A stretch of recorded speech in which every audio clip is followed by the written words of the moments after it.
नमस्कार, मी तेजश्री. अनेकांचे प्रश्न आहेत की तुळजाभवानीची साधना आम्ही कशी करू?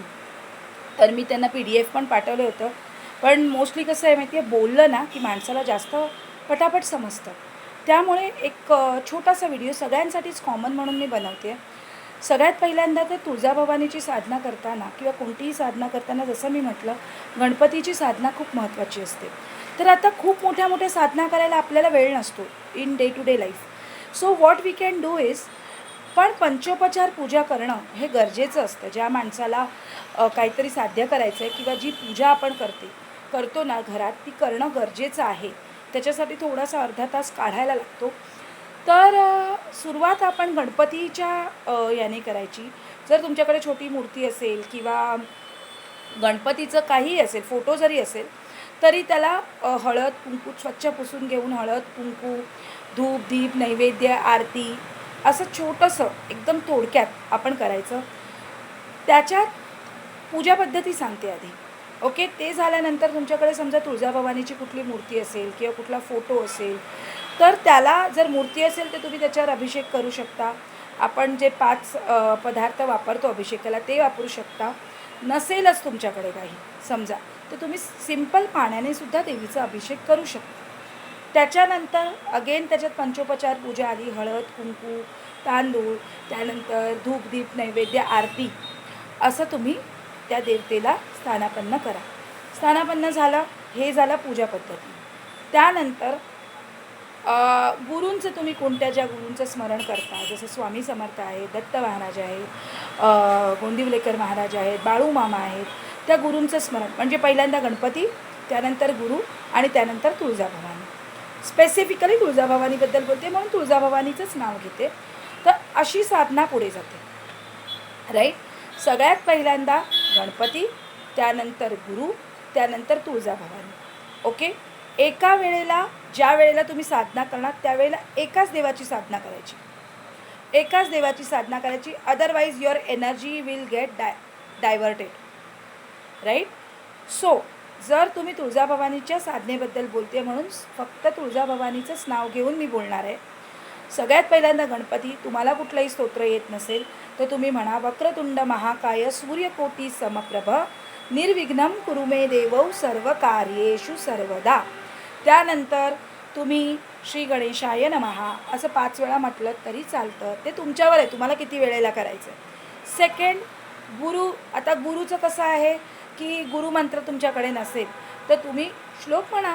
गुरुर् ब्रह्मा गुरुर्विष्णू गुरुर्देवौ महेश्वरः गुरुर साक्षात परब्रह्म तस्मै श्री गुरुवे नमः.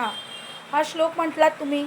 आता तुम्ही ज्यांना कोणाला गुरु मानलं आहे, स्वामी समर्थ हे महान महान विभूती, हे गुरुच आहेत आपले, हे गुरुच आहेत. जोपर्यंत मानवी गुरु आपल्याला भेटत नाहीत तोपर्यंत हेच गुरु आहेत. मग त्यांचं नामस्मरण करा. तुम्ही ज्या पद्धतीने करत असाल त्या पद्धतीने करा. पण गुरु नंतर घ्या. त्यानंतर तुळजाभवानीची साधनामध्ये तुम्हाला काय करायचं आहे, तर तुम्ही त्याच्यामध्ये सिंपल नामस्मरण करा. श्री तुळजाभवानी. तुळजा हा खरं तर त्वरिता भवानीचा अपभ्रंश आहे. ॲक्च्युली खरं तर तुळजाभवानी हिचं नाव आहे त्वरिता भवानी. कारण अनुभूतीला जेव्हा राक्षस त्रास द्यायला आला त्यावेळेला तिने देवीचं, भवानीचं स्मरण केलं आणि ती त्वरित प्रकट झाली. त्यामुळे तिचं नाव त्वरिता भवानी असं पडलं. आता तुळजाभवानीच्या महात्म्य मी निश्चितच सांगणार आहे, पण आता ती वेळ नाही आहे. तर त्यानंतर तुम्ही नामस्मरण करा. त्वरिता भवानी, श्री त्वरिता भवानी, श्री त्वरिता भवानी. आता तुम्हाला किती नामस्मरण करायचं आहे ते नामस्मरण तुम्ही करू शकता. 108 वेळेला जर तुम्ही नामस्मरण केलं छान आहे. आता त्याच्यासाठी तुम्ही कुठली माळा वापरणार, तर माळा कुठली वापरणार, तुम्ही स्फटिकाची माळा वापरा. स्फटिकाच्या माळेवर तुम्ही नामजप करा. आता तुम्हाला मंत्रच करायचं आहे तर मंत्र सांगते मी. सिंपल नमस्कार मंत्र आहे तो, ज्याला तुम्हाला गुरूंची आवश्यकता नसते स्पेसिफिकली, आणि तो वेदोक्त पण नाही आहे. तो नमस्काराचा मंत्र आहे, फक्त संस्कृतमध्ये आहे एवढंच. तर तो नमस्काराचा मंत्र काय आहे, श्री त्वरिता भवानी देव्यै नमः किंवा श्री त्वरितायै नमः. आता त्वरिता नसेल म्हणायचं, तुळजा माझ्या जवळचं वाटतं ना, तर तुळजा भवानी देव्यै नमः म्हणा. श्री तुळजाभवानी देव्यै नमः, श्री तुळजाभवानी देव्यै नमः किंवा श्री तुळजायै नमः, श्री तुळजायै नमः. आता त्वरितानंतर काही जण तुळजा पण म्हणतात. बघा, या भवानी देवीलाच 3 नावं आणि अजून आहेत 108 नाव. सो त्वरिता, तुळजा आणि तुळजा हे अपभ्रंश होत तुळजा झालेलं आहे.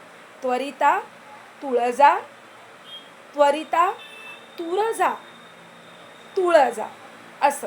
तर तुम्हाला जे जवळचं वाटेल ते नाव पकडा.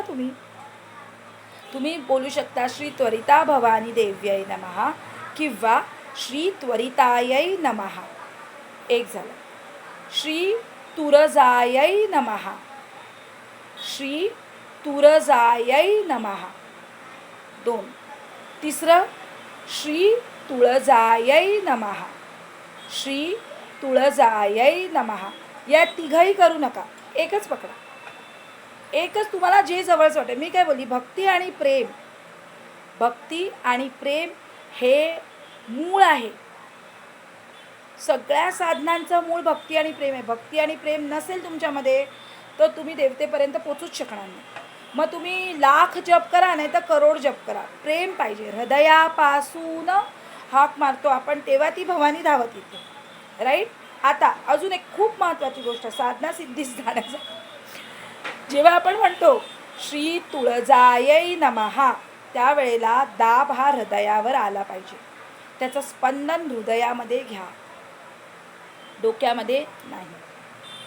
वैखरीने जप करा. पहिला जप हा वैखरीने करा.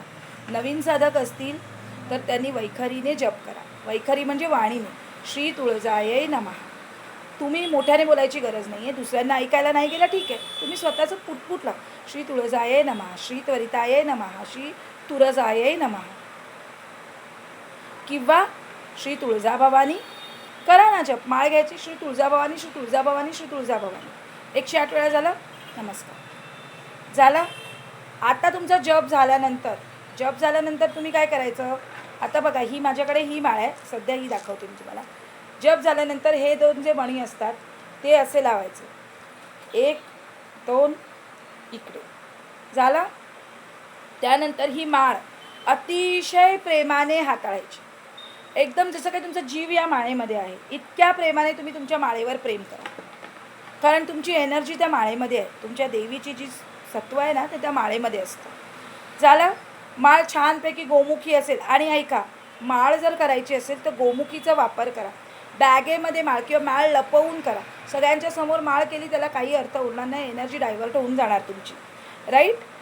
झाला. आता हे माळेविषयी झालं. ज्यांच्याकडे माळ नाही त्यांनी काय करायचं, हाताच्या बोटावर मोजायचं. सिम्पल. भक्ती आणि प्रेम हे मुख्य पाहिजे आपलं. मग ती माळ गिळ हे सगळे उपचार आहेत. इथून हाक मारली पाहिजे. सगळी स्पंदनं हृदयावर आली पाहिजेत. साधना सिद्ध होते पटकन. मनोसित साध्य होण्याचं मेन कारण तेच आहे की इथून हृदयापासून आपण हाक मारायची देवीला. तर ते करा. शेवट तुमचं झालं. तुम्हाला जेवढा वेळ करायचं असेल मी ते सजेस्ट करेन की 108 वेळाच करा सध्या तरी. त्यानंतर तुम्ही तुमचं जे आसन आहे, ज्या आसनावर तुम्ही बसता त्या आसनाच्या उजव्या साईडला हातावर पाणी घ्यायचं, उजव्या कोपऱ्यामध्ये सोडायचं. शिवाय नमः, इंद्राय नमः असं करून उजव्या कोपऱ्यामध्ये थोडंसं पाणी सोडून द्यायचं. ते पाणी तुम्ही डोक्याला लावायचं, नमस्कार करायचा, हात एकमेकांवर सोडायचे, पूर्ण शरीरावर तुम्ही हात फिरवायचे, शांत बसायचं. पटकन उठायचं नाही, झाली माझी माळा आता मी उठतो आणि सुटतो कामाला, असं करू नका. एनर्जी डायव्हर्ट होतात. त्यामुळे छानपैकी तुमच्यामध्ये एनर्जी घ्या. शांतपणे बसा, देवीचं ध्यान करा, नमस्कार करा, सांगा देवीला की आज मी तुझी उपासना केली आहे, आता ही उपासना मी तुला अर्पण करतो आहे. अर्पण करायला काय म्हणाल तुम्ही, श्री तुळजायै नमः इदं मम, म्हणजे मी माझी किंवा मराठीत बोला, माझी ही उपासना मी तुला समर्पण करतो आहे. इतकं सोपं आहे. ते झालं तुमचं, हे कंप्लिशन झालं तुमचं. म्हणजे एका साईडला तुम्ही देवतेंची पूजा केली, दुसऱ्या साईडला तुम्ही उपासना केली, ते तुमचं एक झालं. आता फलसिद्धी ती देवी द्यायची ती तुम्हाला देईल. त्याच्यात माझा काहीच रोल नाही आहे. फलसिद्धी होईल का, माझं हे होईल का,